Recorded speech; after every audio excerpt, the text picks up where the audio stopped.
ಬಾರಿ ಗುಲ್ಬರ್ಗದಲ್ಲಿ ನಡೆಯದ ಮೋದಿ ಅಲೆ. ಗುಲ್ಬರ್ಗದಲ್ಲಿ ಕೆಲಸಕ್ಕೆ ಬಾರದ ಮೋದಿ ಫ್ಯಾಕ್ಟರ್. ಗುಲ್ಬರ್ಗಕ್ಕೆ 10 ವರ್ಷಗಳಿಂದ ಏನನ್ನು ನೀಡದ ಮೋದಿ. ಗುಲ್ಬರ್ಗದ ಪ್ರಗತಿಗೆ ಬ್ರೇಕ್ ಹಾಕಿದ ಮೋದಿ ಸರ್ಕಾರ. ಮೋದಿ ಅವರ ತಾರತಮ್ಯ, ಕಡೆಗಣನೆಯಿಂದ ಜನರಲ್ಲಿ ಆಕ್ರೋಶ, ನಿರಾಸೆ.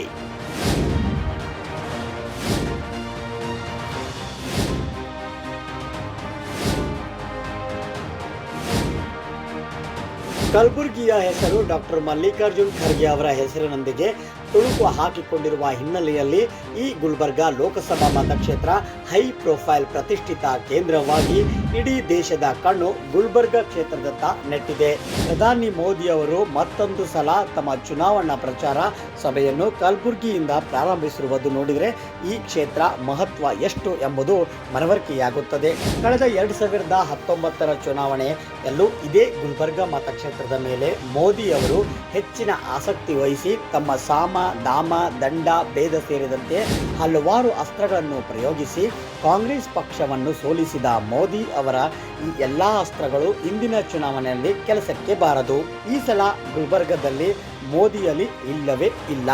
ಕಲಬುರಗಿ ಜನರು ಮೋದಿ ಮತ್ತು ಅವರ ಅಭಿಮಾನಿಗಳನ್ನು ಕರ್ನಾಟಕ ವಿರೋಧಿ, ಕಲ್ಯಾಣ ಕರ್ನಾಟಕ ಮತ್ತು ಗುಲ್ಬರ್ಗ ವಿರೋಧಿ ಎಂದು ಕರೆಯುತ್ತಿದ್ದಾರೆ. ಮೋದಿ ಅವರಿಂದ ಈ ನಾಡಿಗೆ ಅನ್ಯಾಯವಾಗಿದೆ ಮತ್ತು ಅಭಿವೃದ್ಧಿಯು ಕುಂಠಿತಗೊಂಡಿದೆ. ಗುಲ್ಬರ್ಗದ ಜನರು ಮೋದಿ ಅವರ ನಡೆನುಡಿಯನ್ನು ಪರೀಕ್ಷಿಸಿದ್ದಾರೆ. ಕಳೆದ 10 ವರ್ಷಗಳಲ್ಲಿ ಮೋದಿ ಗುಲ್ಬರ್ಗಕ್ಕೆ ಏನನ್ನೂ ಮಾಡಿಲ್ಲ ಎಂಬ ಸತ್ಯ ಗೊತ್ತಾಗಿ ಮಲ್ಲಿಕಾರ್ಜುನ್ ಖರ್ಗೆ ಅವರೊಂದಿಗಿನ ರಾಜಕೀಯ ಭಿನ್ನಾಭಿಪ್ರಾಯದ ಪರಿಣಾಮ ಮೋದಿ ಅವರು ಗುಲ್ಬರ್ಗವನ್ನು ಕಡೆಗಣಿಸಿದರು. ಕಳೆದ 2019ರಲ್ಲಿ ಮೋದಿಯ ಅಭ್ಯರ್ಥಿ ಡಾಕ್ಟರ್ ಉಮೇಶ್ ಜಾಧವ್ ಗೆದ್ದ ನಂತರ ಗುಲ್ಬರ್ಗದಲ್ಲಿ ಅಭಿವೃದ್ಧಿಯ ಕ್ರಾಂತಿ ಆಗಲಿದೆ ಎಂಬ ಇಲ್ಲಿನ ಜನರ ನಿರೀಕ್ಷೆ ಹುಸಿಯಾಗಿದೆ. ಈ ಕ್ಷೇತ್ರದ ಬಗ್ಗೆ ಮೋದಿ ಅವರು ಈಗಲೂ ಮಲತಾಯಿ ಧೋರಣೆ ಅನುಸರಿಸುತ್ತಿದ್ದಾರೆ. ಈ ಹಿನ್ನೆಲೆಯಲ್ಲಿ ಮೋದಿಯವರ ಅಲೆ ಇಲ್ಲಿ ಎದ್ದು ಕಾಣುತ್ತಿಲ್ಲ.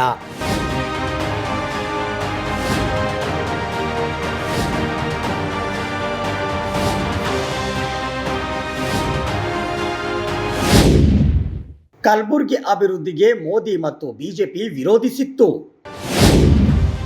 ಹೈದರಾಬಾದ್ ಕಲ್ಯಾಣ ಕರ್ನಾಟಕಕ್ಕೆ 371 ಜೆ ಅಡಿ ವಿಶೇಷ ಸ್ಥಾನಮಾನ ನೀಡಲು ಬಿಜೆಪಿ ನಿರಾಕರಿಸಿತ್ತು. 16 ಸಲ ಬೇಡಿಕೆ ಇಟ್ಟರೂ ಮೋದಿ ಗುಲ್ಬರ್ಗಕ್ಕೆ ಏಮ್ಸ್ ಕೊಡಲಿಲ್ಲ. ಕಲಬುರಗಿ ಮೇಲಿನ ದ್ವೇಷದಿಂದ ರೈಲ್ವೆ ವಿಭಾಗವನ್ನು ಕಿತ್ತುಕೊಂಡಿತ್ತು.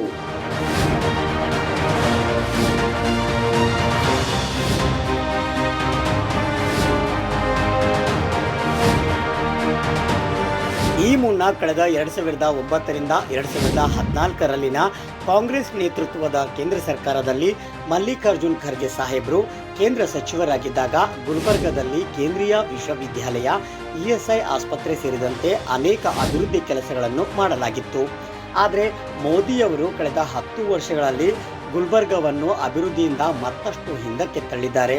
ಅವರು ಮಾಡಿದ ಗುಲ್ಬರ್ಗ ವಿರೋಧಿ ಧೋರಣೆಯಿಂದಾಗಿ ಇಲ್ಲಿನ ಮತದಾರರಲ್ಲಿ ಮೋದಿ ಹಾಗೂ ಡಾಕ್ಟರ್ ಉಮೇಶ್ ಜಾಧವ್ ಅವರ ವಿರೋಧಿ ಧೋರಣೆ ಕಂಡುಬರುತ್ತಿದೆ. ಈ ಸಲ ಗುಲ್ಬರ್ಗದಲ್ಲಿ ಮೋದಿ ಅಲೆ ಇಲ್ಲದಂತಾಗಿದೆ. ಇಲ್ಲಿ ಕಾಂಗ್ರೆಸ್ ಅಲೆ, ಮಲ್ಲಿಕಾರ್ಜುನ್ ಖರ್ಗೆ ಅವರ ಅಲೆ, ಅಭ್ಯರ್ಥಿ ರಾಧಾಕೃಷ್ಣ ಅವರ ಪರ ವ್ಯಾಪಕ ಬೆಂಬಲ ಕಂಡುಬರುತ್ತಿದೆ. 2024 ಎಲೆಕ್ಷನ್ ನ್ಯೂಸ್, ಕಲಬುರಗಿ.